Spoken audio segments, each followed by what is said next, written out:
Yeah,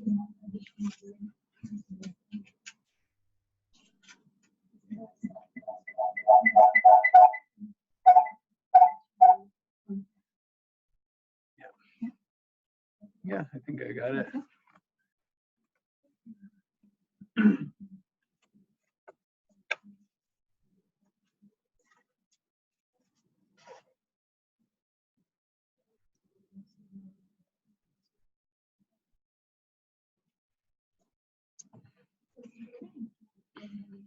I think we can get started now. Hello everyone, my name is Renuka. I work up on the second floor. I do a lot of the NMR core stuff along with Dave now. And I will start off with the introductory lecture for the hyperpolarized seminar series. Before that, a little bit of bookkeeping. So this class can be registered during the fall quarter for 1 or 2 credits. And so you can write to Peter and Peter Larson if you haven't met Peter before. So we will meet in this room here every Friday at 1. It's going to be a lecture for an hour, and then the following hour at 2 to 3 we'll do hands-on demonstrations, or depending upon time and interest, you could have a go at trying different the tools and systems we have in place. And so this is going to be like a seminar series, and we have a lot of fellow instructors who have a lot of experience doing that specific topic.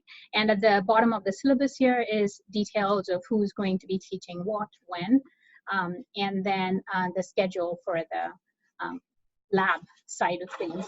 And depending upon the total number of participants who want to go through all the lab demonstrations, we will split them into 2, and that's why we have repetitions every week. So one time we'll do the preclinical side of things, and then the following week we'll do the clinical side of things. So because we don't want overcrowding, and it's going to be hard to go through the demonstrations.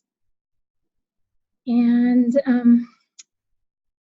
any questions? The lectures and the slides is going to be recorded and provided in the HMTRC website. And we are going to do like a really quick quiz in the last 10 minutes of the lecture part. So that's part of, if you're going to register for grades, that's going to be part of the grading system. Even for those who are not registering, this just to get you involved and thinking about what we are talking about in the lecture and the following weeks to come.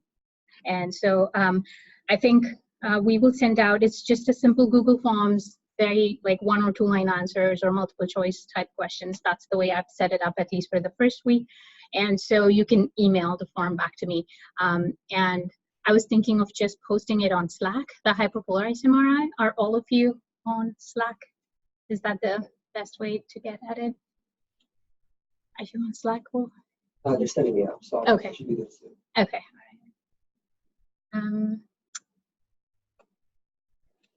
Any questions? Okay.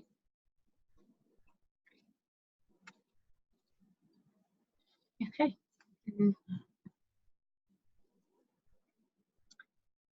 Get started. So I wanted to start off the class with the very basics of NMR. I'm not going to go into the physics.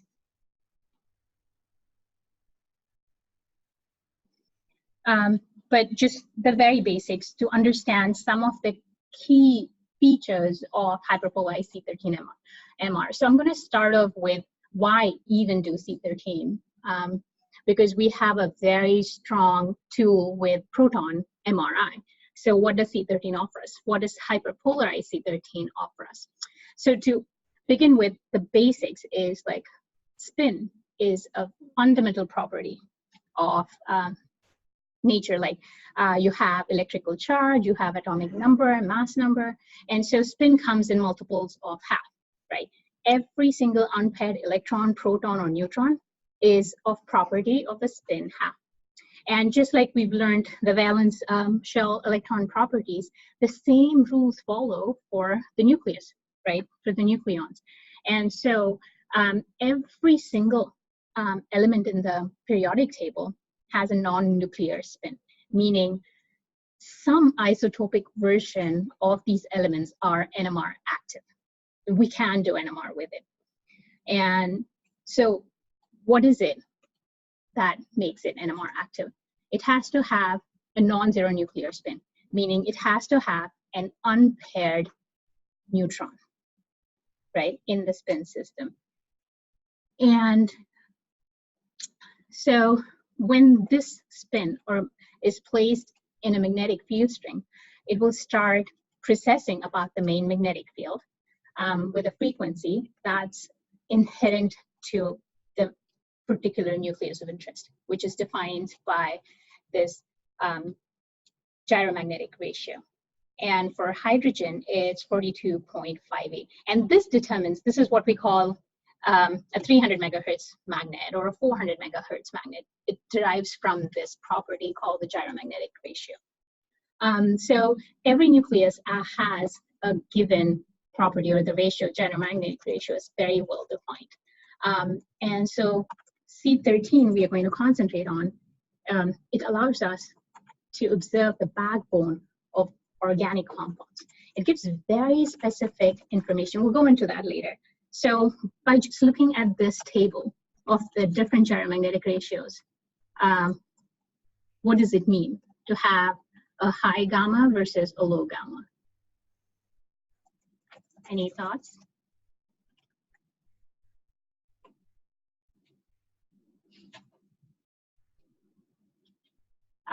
It's an analogous metric of sensitivity, right? So if you consider proton to be the highest gyromagnetic ratio, 1, the relative sensitivity of carbon is 0.01.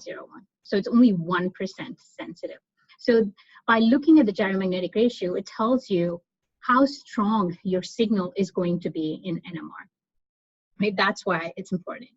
And so since proton is the be-all of MRI, the very basics, I wanted to do a heads-up comparison to understand how C13 is going to be useful to us, or what are the disadvantages and difficulties in trying to do C13 NMR. So as we just talked about, based on the gyromagnetic ratio, the inherent sensitivity is 25% of that of carbon, right? Because if you look at the gyromagnetic ratio here, you have 0.67 and this is 2.6, so it's almost a quarter. And the second most important thing is the natural abundance.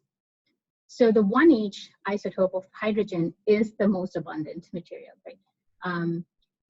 Whereas the C13, which is the NMR active nucleus, its natural abundance is only 1.1%. So what does that mean? If you have 100 molecules, only one of them is C13. The rest 99 is going to be C12. And so this makes the concept of imaging for carbon almost non-existent, right? Just roughly, if you want to think about, concentration-wise, what makes it impossible is, like, in the body, on an average, we are made up of 60% of water, right? This water translates to 110 molar of hydrogen spins, right? 55 molar, and since there are 2 protons, we get a signal of 110 molar. Whereas carbon, the concentration is at most 10 millimolar. So this right there is 10 to the 4 orders of magnitude lower, just from the density of the spins that you can image, right? And then you combine it with natural abundance, and then the inherent insensitivity of carbon, that's another factor of 2 times 10 to the 2, right? And so that's going to be 1,000,000 times lower. And that's why imaging carbon is really not a feasibility at this stage. When you think of thermally polarized natural abundance, C13 is not going to work. However, chemical shift range for proton is like 20 ppm maximum, which means the different inherent signal resonances are going to be severely overlapped in proton, whereas the carbon, the whole thing is stretched out 10 times, right? And so, and this here shows the you already know based on the chemical structure where different resonances are going to appear. Usually the carboxylate regions are about 160 to 180. The carbonyls are about around the 200 ppm, and the methyls and the methylenes are from 0 to 50 ppm. So this is very well established based upon the near neighbors and the chemical structure of the carbon. This again is the strength of the carbon molecules because it has 4 valence electrons, right? Its atomic number is 6.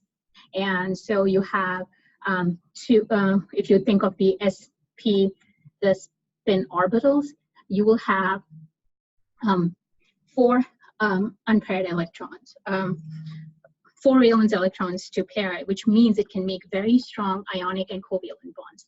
And it can form strong linear chain carbons. Even though it's only the 6th natural abundant element, it has,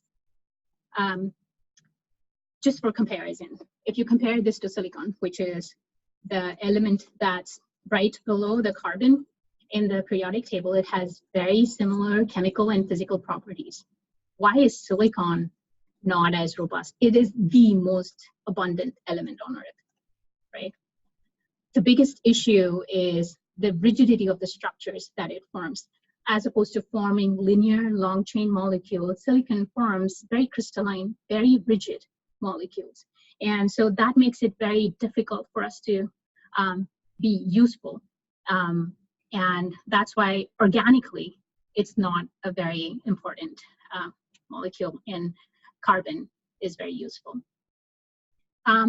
So this again, if you think about it, one of the features is that makes it very hard to image is we are going to have to be very selective, right, for each metabolic imaging. So in my mind, my perspective of using this large chemical shift range is carbon is very naturally amenable to molecular imaging, right? You can be specific as opposed to proton.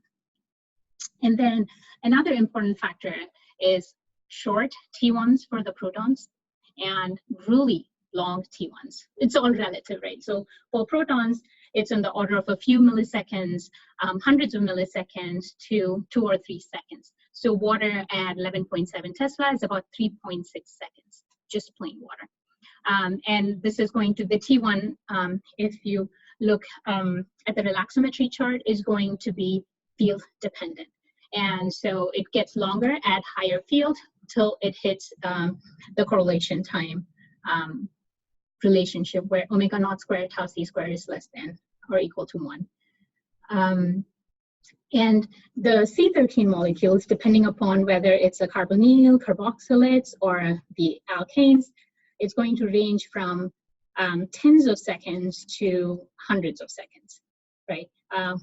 If you've already comfortable with the hyperpolarized pyruvate, we know at about 3 Tesla, it's around 60 to 70 seconds. And so why carbon, right? Carbon is the basic building block of life. And there are over 10 million biological molecules. And that's all what I mentioned before, based on its absolute valency and its properties to form very stable carbon-carbon bonds. But when it comes to NMR, it makes it a little bit challenging based on the sensitivity and the concentration issues. It also requires very dedicated hardware. So if you want to add a C13 experiment to existing clinical scanners, we need to make sure that we have a separate channel. We need to have the appropriate RF coils dedicated for carbon. And another interesting thing that comes into play is it has very strong heteronuclear coupling. So heteronuclear means coupling to other non-carbon nucleus that it could be attached to, right? So organic molecules, when you think about it, it's going to be proton, phosphorus, oxygen, nitrogen. It's going to have coupling to all of them. So the most abundant, or the most common, if you think about it, is proton. So here is an example of the spectroscopy from the leg muscle of a patient. And you can see here there are two spectrum. The one in the blue is decoupled, and the one in the red is undecoupled. Any idea what that term signifies?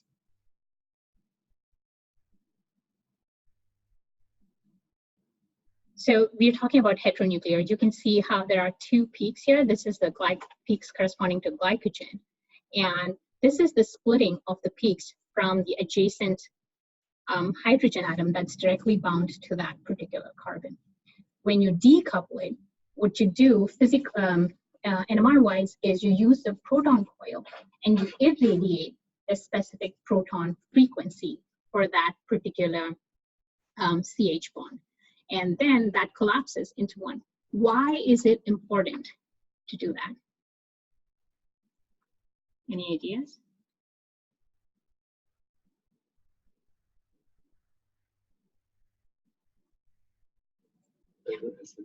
Exactly, right?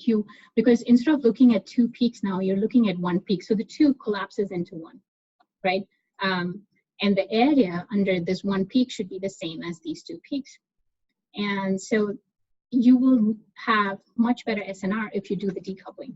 But clinically, what is a problem there? This is not going to be easy to do in the clinical setting because you're actually irradiating on the proton nucleus. So in that process, you have to be mindful of the SAR, or the heat deposition from the RF irradiation.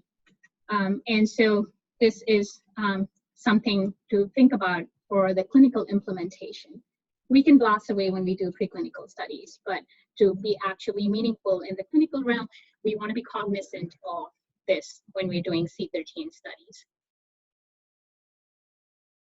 And so just to review, so what can we do with it? It's naturally very low abundance. It's inherently insensitive. We need all these special, but still a lot has been and can be done with it. Because just use the metabolites, some of the metabolites are actually in really high concentration, like long chain lipids. If you think about it, all the CH2s in that chain will resonate at a single frequency. So even if it is 10 molar, if it's, for example, palmitate, it has 14 carbons in it. And if you think about the 12 methylene carbons in the middle, they're going to have the exact same chemical shift. So the apparent signal intensity is going to be 12 times of that of 50 millimolar. And so you're going to have a very intense resonance. And so some of these in natural abundance people have done in humans looking at carbohydrate metabolisms using glycogen, triglycerides, fatty acids. And they've shown how useful a metric it can be in studying diabetes, exercise physiology, and fasting, how these glycogen reserves and carbohydrate triglycerides change or doesn't in diabetic patients. And so, sorry, this animation didn't work. I had an example here. The low natural abundance, I say, is a blessing in disguise. Any thoughts on why? Why is it a blessing? Exactly, you have absolutely no background. You see what you put in. Unless you sit there and acquire for 2 hours, you're not going to see pretty much anything. Unless you will see the fatty acids in the muscle in a couple of averages. For that same reason I was saying, all of them resonate at the exact same frequency. So even if you have 1 millimolar, you're seeing the signal equivalent 100 times that, because there are that many repetitions of the long chain fatty acids. But for everything else, you will have virtually no observable signal. And so what that helps us with is if you infuse the C13 enriched substrate, you can actually follow the metabolism of that molecule through multiple different pathways simultaneously. And then you can calculate, if you keep acquiring data dynamically over time, what you're going to see is the increase or decrease in different metabolite pool sizes. And so you can directly calculate the rate of flux of the different metabolic pathways. And this has been used extensively to study neurotransmission. The neurotransmitters, glutamine cycling, and exercise, the bioenergetics involved in muscle physiology and diabetes. And now more extensively in studying tumor metabolism. And so all this is just using natural C13 enriched substrates that's infused into the people. So I hope I've convinced you that so C13 NMR enables non-invasive, non-radioactive, real-time monitoring of metabolic pathways, right? But if you imagine trying to do a clinical study, it's very expensive to get C13 substrates. For example, usually when they trying to study the brain neurotransmission studies, they use the most commonly used one in addition to glucose is actually acetate. And then acetate is the most easy to synthesize C13 wise and in GMP because of it's a very small molecule. It's 3 carbon labeled, 2 carbons, I'm sorry. And then it costs about $500 for 1 gram for a GMP C1C2 acetate. And if you imagine that, usually the math, if anybody knows hyperpolarized already, they'll say, that's really not that expensive. But if you're just doing C13 one day, one injection for a patient is going to cost you, we usually inject 6 mg per kg per minute. And the infusion takes place for about 2 hours. And the acetate, a good GMP product, the 1-2 labeled one, is about $500 per gram. So if you do the math, it's 6 times 500 into, let's say, an average weight of a person is 60 kilograms times 2 hours. This is about $10,000 for one patient. And this is just the cost of the C13 substrate. And this is just for acetate. Glucose is even more expensive. And if you want multiply labeled C13, it's very expensive. And for these kinds of studies also, they maintain the patient in an extremely hyperglycemic condition, and it becomes a big challenge, especially when you're trying to do diabetes studies. And so this part of it is really not trivial. Imagine if you want to do like 10 or 20 patients, and this patient is in the scanner for at least 6 hours, which I think is the most difficult part of the study, to have a volunteer stay there and scan. And remember I said, still with the C13 enriched infusion, you have to wait for metabolism to occur. And it's going to, each time point you're getting is an average over 30 minutes. And that's the reason why also they stay in the scanner to observe the metabolism till you see the equilibrium state enrichment of the different metabolite pools. And so for all these reasons, we need to find a different way of trying to achieve higher signal and a faster acquisition scan. So the answer is hyperpolarized C13 NMR.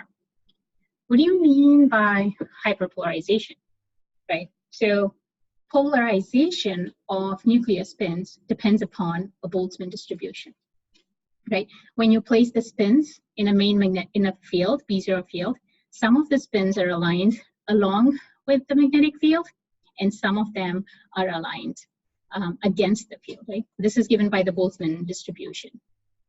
And our NMR signal arises from the difference in the population between these two states. And so based on this equation, if you increase the field strength, the population difference increases, or you lower the temperature. So this is your polarization state. So if you want to get better signal, you can artificially or engineer this population differences to be enhanced. So there are different ways of achieving it. The brute force way is, as we know from the Boltzmann distribution, use high field and low temperature, right? But that's not really feasible because we maintain our body temperature as 37. So if we want to do any biomedically relevant experiments, it has to happen at room temperature. And we know the challenges with making really high field scanners for the clinic is going to be not feasible for that kind of a large volume field of view. And so the most established one is the spin exchange optical pumping. This has been done for the helium and xenon, and it's used robustly quite well in studying the lung capacity and other medical applications related to your lung volume. And I think they're still developing the other ways of trying to understand blood flow using this technique. And so this has been feasible only for helium and xenon.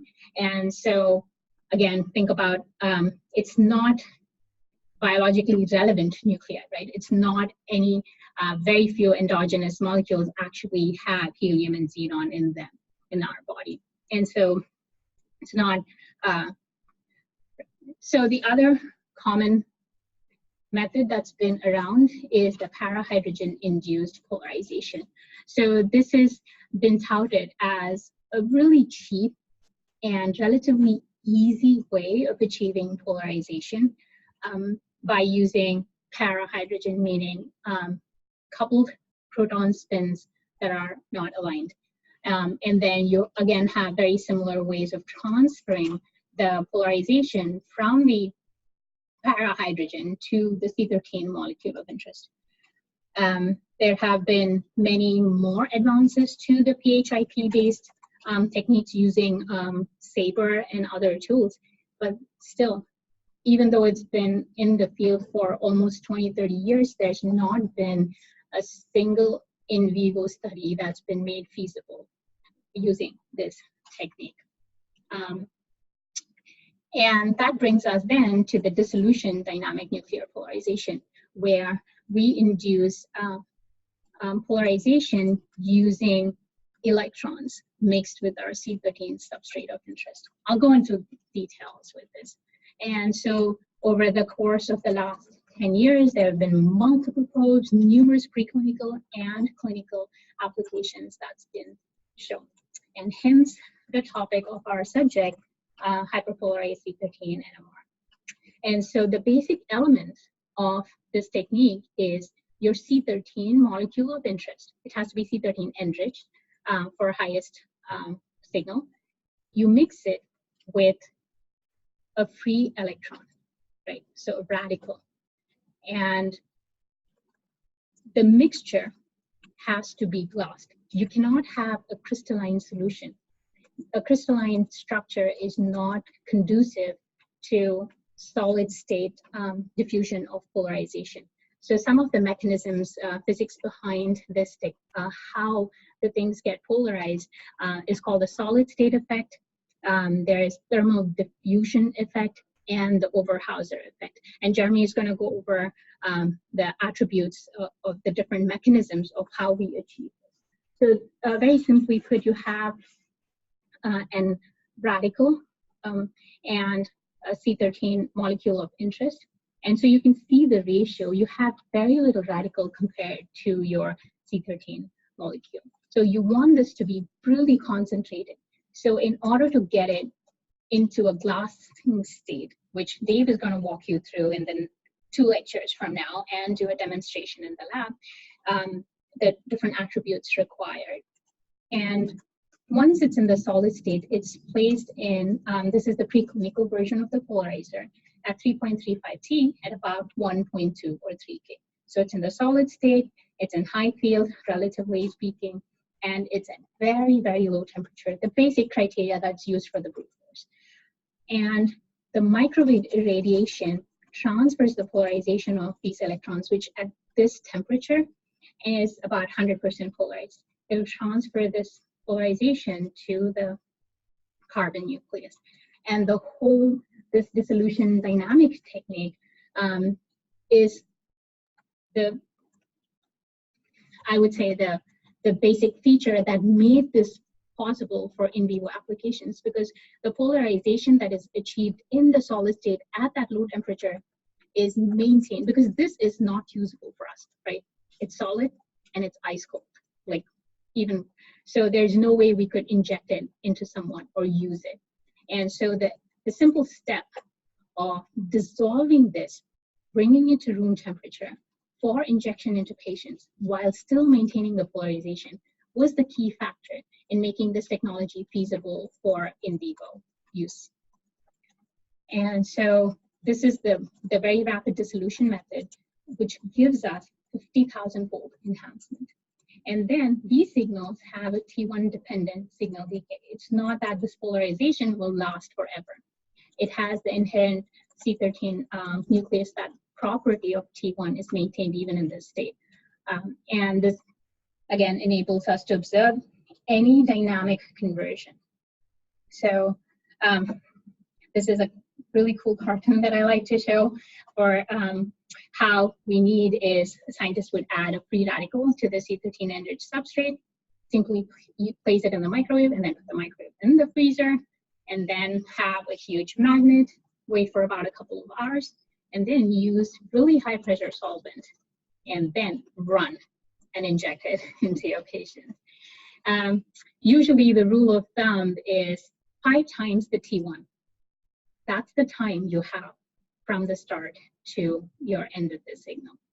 So here's an example from the classic original paper where you can see the difference in the amplitude. So this is where we get that number, like 10,000-fold higher SNR.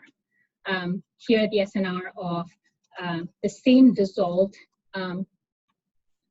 material that we get at the end of a hyperpolarized experiment. If you acquire a thermal signal, you need 232,000 transients for 65 hours to get this signal.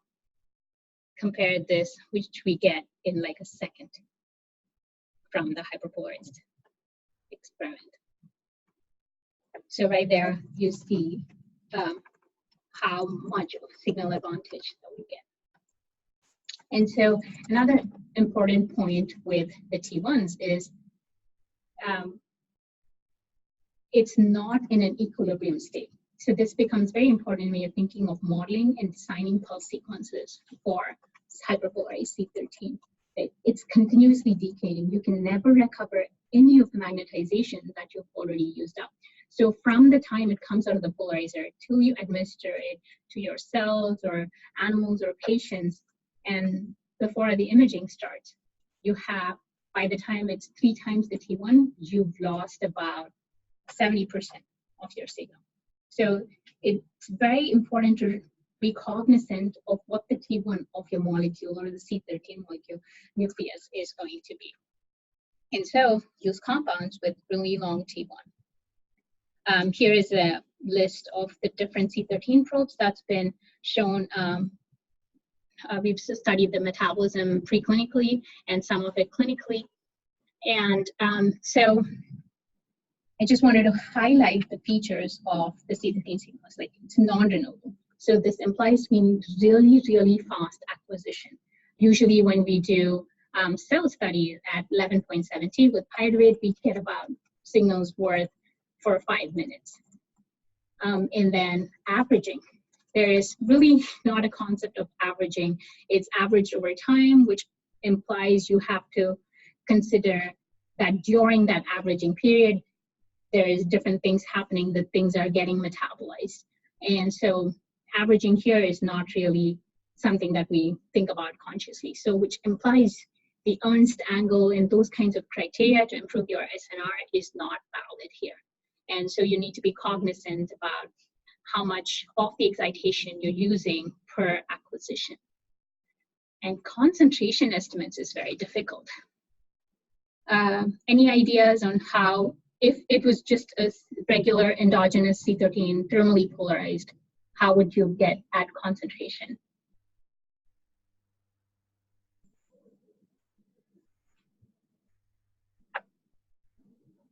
Any ideas? Right, you can use external phantoms, which is for concentration and chemical shift. And when you're looking at extracts or other metabolites, C13 is, if it's non-enriched, it makes 1.1%, and you back calculate to how much the total pool is going to be. Whereas in this hyperpolarized case, you cannot really do that. Why is that?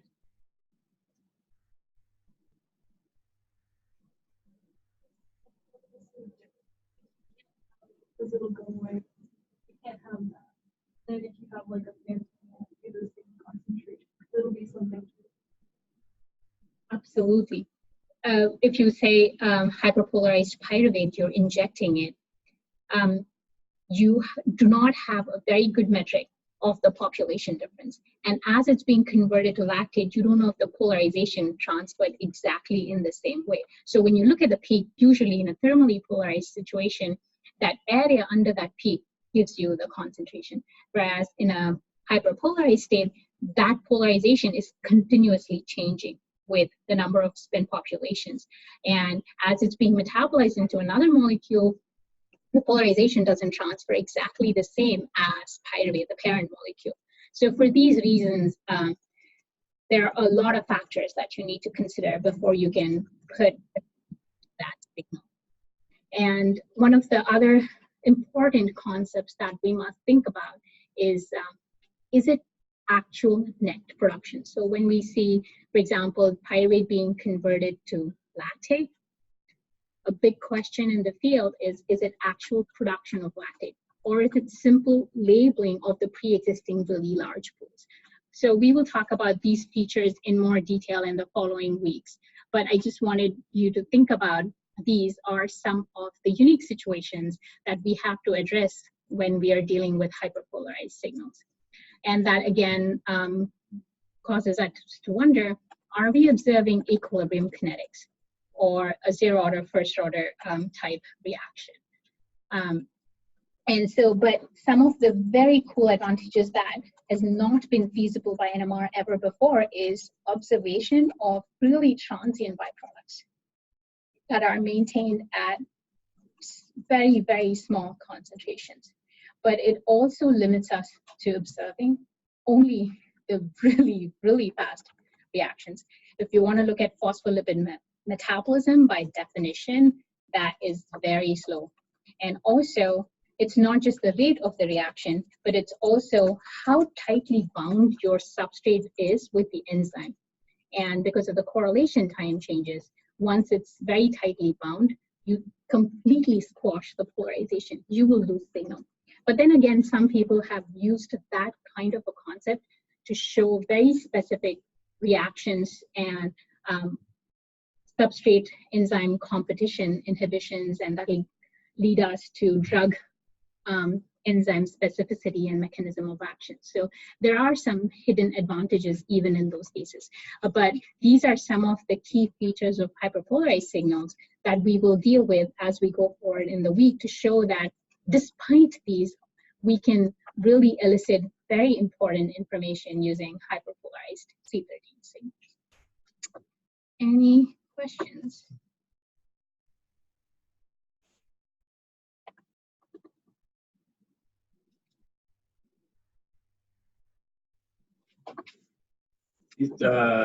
Talk mostly about carbon-13. Are there any, other nuclei that we should be thinking about or might fall under,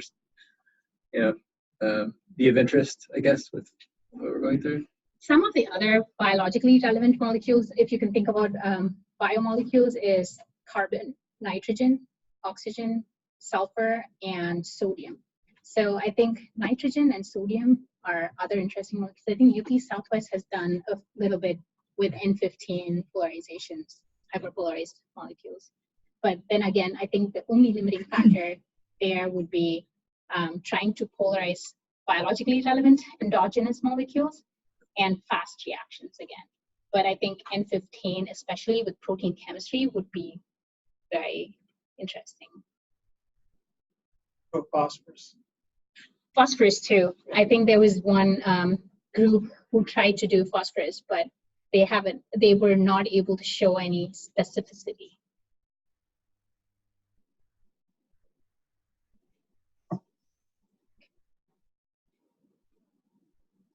Okay, so I have just a few questions. I was just going to, if you have your Slack, if you want to send me point.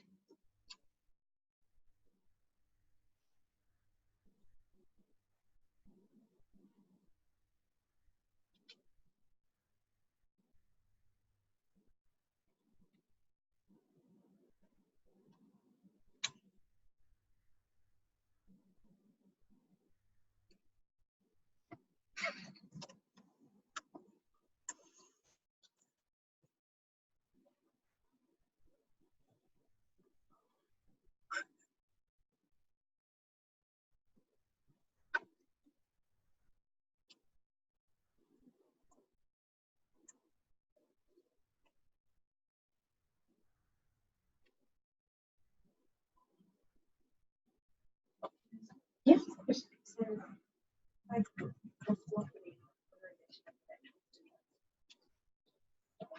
Yes. It's the exact same mechanism. It doesn't matter whether it's protons or carbons or nitrogen.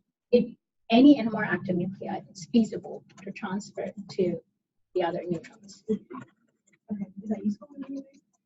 That's the same mechanism that's Yes. Well, Polarization. I mean, generally, hyperpolarized proton is not terribly used. At least DNP is not, mainly just because the T1s. Yeah. Generally, I would actually say, from my understanding, protons being polarized in like a dissolution DNP with carbon is usually more of a nuisance. My understanding is that it actually, in a sense, competes with the carbons for polarization from electrons. That's my theory. That's also one of the reasons, in addition to the proton causing a relaxation of the carbon, it's the same mechanism by which also proton gets polarized, right? And so that was one of the motivations for it to be using deuterated, in addition to the T1 effect. Also, the choice of radical. The line with the radical has a large role to play in the specific polarization mechanisms at play, and which dictates, which is preferentially polarized proton carbon, especially like those tempo or nitroxyl radicals. Those do a lot more for proton, which is why I think people have been going towards like transferring the polarization from proton to carbon and polarizer, like you see groups. I think a lot of the European groups do that. That's what we use. Yeah, we're trying to narrow.